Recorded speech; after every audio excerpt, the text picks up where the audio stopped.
सोचो, जिन लोगों पर हम अपनी सेफ्टी के लिए भरोसा करते हैं, अगर वही लोग किसी की जान ले ले तो क्या होगा।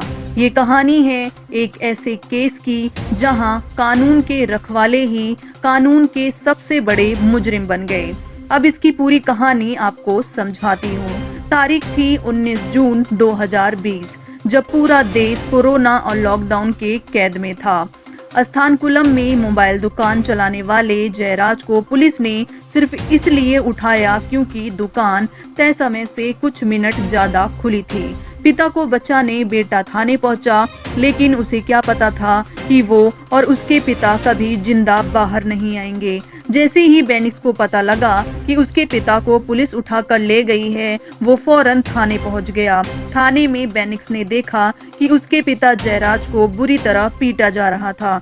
माहौल बेहद डरावना था, चीखें, गालियां और बेबस इंसानियत। बेनिक्स ने जब इसका विरोध किया तो पुलिस का गुस्सा उस पर भी टूट पड़ा। दोनों को पूरी रात थाने में रखा गया। आरोप सिर्फ इतना था कि दुकान लॉकडाउन के तय समय से कुछ देर ज्यादा खुली थी, लेकिन सजा किसी अपराधी से भी बदतर दी गई।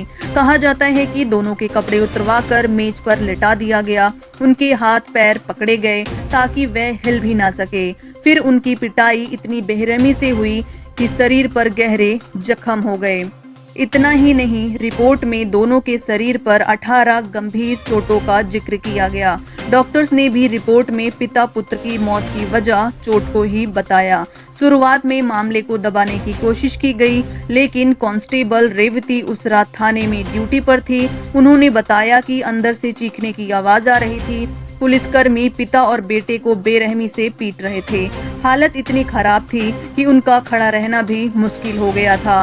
रेवती की गवाही के मुताबिक उस रात पुलिस वालों के हाथ में जो भी चीजें लगती, वो उसी से पिता और बेटे को बुरी तरीके से पीट रहे थे। शुरुआत में रेवती की गवाही को काफी ज्यादा सपोर्ट मिला, लेकिन वो खुद डरी हुई थी। इसके बाद मद्रास हाई कोर्ट के आदेश पर जिला प्रशासन ने उन्हें प्रोटेक्शन दिया। रेवती और उसके पिता की सुरक्षा के लिए 2 पुलिस कांस्टेबल तैनात किए गए। कोर्ट ने कहा कि अगर वर्दी की आड़ में ऐसी क्रूरता करने वालों को कड़ी सजा नहीं मिली तो समाज का कानून से भरोसा उठ जाएगा। 9 पुलिसकर्मियों को मौत की सजा। ये फैसला देश के न्यायिक इतिहास में छप गया। एक आरोपी की मौत ट्रायल के दौरान हो गई थी, लेकिन बाकी 9 के लिए अब फंदा तैयार है। ये सिर्फ एक परिवार की जीत नहीं है, बल्कि हर उस इंसान की जीत है जो वर्दी के जुल्म के खिलाफ खड़ा होता है। ये फैसला संदेश है कि लोकतंत्र में खाकी सेवा के लिए है, सितम के लिए नहीं।